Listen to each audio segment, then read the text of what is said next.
Welcome back, everyone. This is Frank, Whiskey Charlie Zero Oscar. This is the Comet MA-721 antenna. It is a connector, selectable conversion connector included, MP, PL259, and SMA-P. It is a 2 meter and 70 centimeter dual band magnetic based antenna. The antenna is not very long. Gain is 1.7 dB for 2 meters and 4.15 dB for 70 centimeters. It does 80 watts, which is incredible. The length is 493 millimeters. Let's see. Hey Siri, how many feet in 493 millimeters? 493 millimeters. 1.62 feet. Wow, 1.62 feet. That's the length. The weight is 450 grams. That's approximately a pound. And coax cable RG58AU. The thing that is very nice about this, I was going to try to get a diamond antenna version, but this seems to be a more complete setup. Cable length is 5 meters, so that's 15 feet. And here you can see that it has the 2 different connections for it. It has instructions in the back right here, and here they are. Some instructions. Here's that 1.6 feet. It has a coil here. I'm imagining that this is probably for the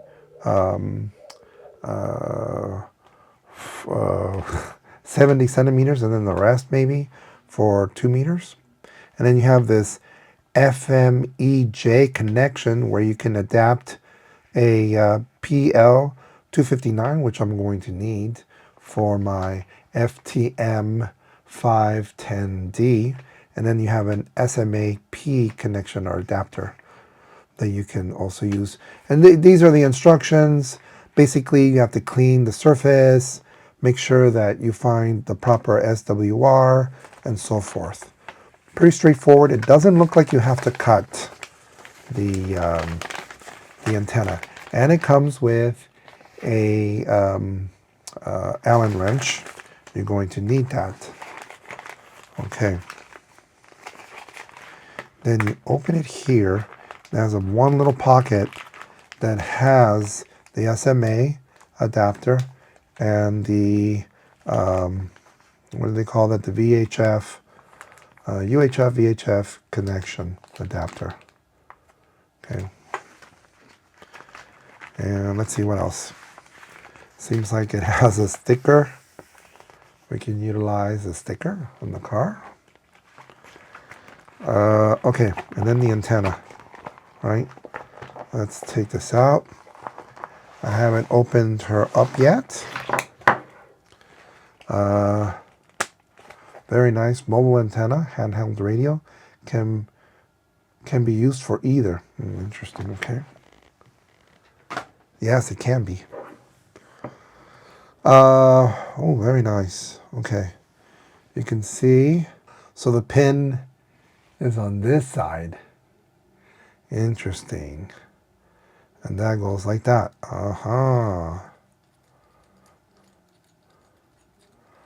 And it has a bolt there.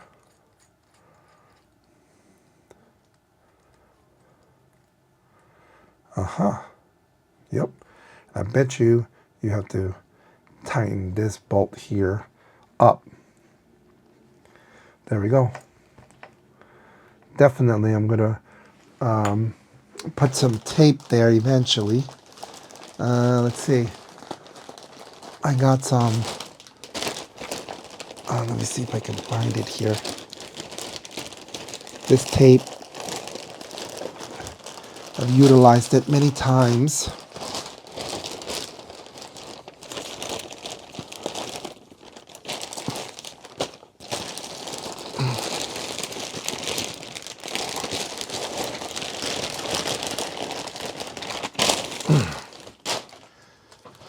This tape, non-adhesive coax wrap. This stuff is really awesome. And this is where the sticker is, I think. Yeah. They're all wrapped the same way. Oops. Let's go over here. It's a self-adhesive tape. And it doesn't seem to get gooey. I've had one for like 3 years, and it just looks like if it was brand new. A little tape here. So I'll probably put some tape here. See, what you do is you could use scissors, I guess. Probably better. A better sharp today. There we go. All right, sharp enough. Okay. Then we peel the tape off. All right. Now what we can do is we can start wrapping this up.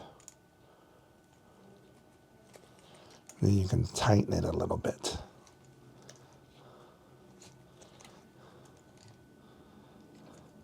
And it just stays there. It just glues itself on there. And that bolt is not going to go anywhere. Not with this around it. And then the last piece you want to stretch out and fold it and hold it there for a little while. Give it a little pressure. And yes, I know. What about if you wanted to use the SMA? Yeah, you're right. But I'm not. Not in this application. Not at the moment. I'll use my handy talk, and that looks like it's still loose. Doesn't look like it's going anywhere. And it's really easy to remove. You cut it just a little bit and just unravels. It's pretty neat. Then this you can put back in here, and you can read the directions if you like. This stuff is pretty badass. And you just put it like that. They have red color too, or something like red burgundy. And you cover it. You're done. Okay. That's definitely going to fit in the back of the FTM 510. Let's see. Yep. Fits nicely. Nice and tug. Okay. Oh, here it is. Look at that. This is the antenna. A foot, 1.6 feet. This is probably 70 centimeters. And this whole, and I guess the whole thing would be, or this piece would be for 2 meters. Wow. Okay. Then you have this long cable. It's very nice, very hefty. This antenna is let me see. I don't know where it's made. I think a lot of the accessories. Oh, made in Japan. Okay, so it's not Chinese. So it's possible that it doesn't have additional cost to it. Let's see. Supposedly some yaesu accessories are not made in Japan but in China. Okay, so this has a little cap, I guess, to cover that. And don't lose this Allen wrench. You might need it in the future. And I probably have more than one. I've had a few antennas. This, you go here and you unlock it. It says you don't have to. Oh, wow. That's for this right here. Okay. So I guess you don't need that. You don't need to pull that out. And you don't have, it doesn't have to be super tight. There we go. Because if you over tighten it, it's not going to work. I should have not touched it. But that's okay. I thought that screw was going to go here on the base. But it's not. Oh, I made the mistake. You don't have to do it. You don't have to do that mistake. Look at that. Not cool? So that's, I don't know. Oh, so much noise. Look at that. Pretty neat. Let me see, is this metallic? Yep. And definitely, you don't want to put this on the radio while you turn it on. That's not a good idea. 80 watts. Can you believe this? Oh boy. It has a film, but it's not a perfect. You would think they would cut this nicely, but it's not. So this edge here, this edge might, you got to be careful. You don't want this edge to, while you're moving the base. You're supposed to wipe the area, the metal, right? It has to be metal, not aluminum, probably iron. You know, you have to clean it, make sure there's no dirt, and then you just pop it. Maybe you pop it in the middle. If you put, supposedly, if you put it too much to the side, it might just fall off. The Eric, who works at Anaheim HRO, is the one that recommended the MA-721. And like I mentioned before, I was looking at a Comet version.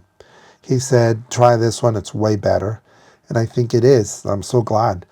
$40. And this is great for beginners. I mean, if you're beginning, you want to put in an external antenna, I mean, I think it might be fine. Especially when your radio can do 50 watts. And I've been programming the radio using the YPS-M510 USB program. This is invaluable. Yes, I know you don't need to pay so much. Yes, you can create your interface. You don't have to pay so much. Actually, it's not too much. But then again, it's everybody has their own budget. And again, I got this because I'm not driving my car, and I want to use this radio. I want to go out and use it. So this, I think, will be able to handle it.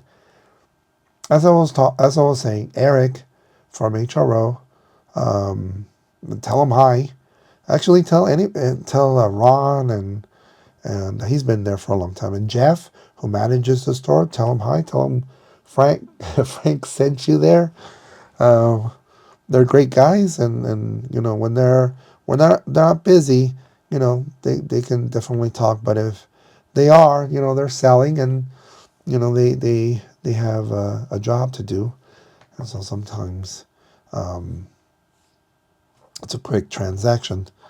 But most of the time they're great. This says right here RG58. Again, I'm not driving my car. I'm driving somebody else's car, and so I want to find a way to use my FTM510D ASP yaesu 430 megahertz FM transceiver. And this might be the this might be what I need. I'm not going to test it right now because I don't have a metal. Well, actually, I do have a metal plate, but I have no idea what the SWR. I don't have my meter here. So I'm going to test this and see how it is. I'll probably do a short video to report how it went. And I'm excited to use it. And it looks like it's very compact. You can unscrew this, right? You put this back, and you can probably put this in a bag very easily. That'll fit nicely in the bag. This as well will fit in a nice big bag. Now I'm going to put this in a ammo box from Harbor Freight. That's going to be another video I do. We're going to demonstrate that. What I've noticed about vertical antennas, especially when they are mounted on the car with a mag mount, is that it has, I believe it's called common mode current, undesirable RF interference that seems to go along the shielding of the coax. So right here in this orange line, I don't think I can make that bigger, can I? Yeah. So this orange line was the SWR, and you can see that it had its dip somewhere in this region, which is not 2 meters at all. As a matter of fact, it was at the SWR 4 to maybe 3 for the bandwidth there, and that is unacceptable. It probably is able to transmit, but the moment I put a choke, I wound the coax maybe 4 times, and you can see now it's way better. Now it's below 2, and it dips right there, close to, I guess it's 146 or so, and then it goes up, which is fantastic. Now it's going to perform very nicely. The 721 goes up to 80 watts, I believe. Very small antenna, and it's doing very, very nicely. Now, if you're interested, this is the Antscope software. Now let's see. I'm pretty sure it was the same pattern. The orange line had this similar pattern, but you can see that it's approximately, let's say 2.5, and it goes down below 2, easily below 1.5, and it goes up a bit, and then it goes up to, well, who knows what this is right here, 1.73 it seems like, SWR 1.73, and then the absolute value of Z is 41.74 ohms. So for 70 centimeters, it didn't do much effect. I'm not sure why, but this is acceptable for me to transmit very easily. So that's what I'm doing right now, and I'm at Lake Paris State Recreation Area, US 3457. I like coming over here to lot 11 and 12. And today, what I'm going to do is I'm going to try to do vhfuhf on the FTM 510D, and we'll see if anybody responds. But I wanted to show this particular antenna and what it was producing. Okay, so if you have any questions, please ask them in the comment section. Please subscribe. Thank you for supporting this channel, and I really appreciate everybody that's been hanging on and watching my content. I really enjoy the comments, and I hope you have a great day. This is Frank Whiskey Charlie 0 Oscar. All right, I'll see you later. Bye-bye.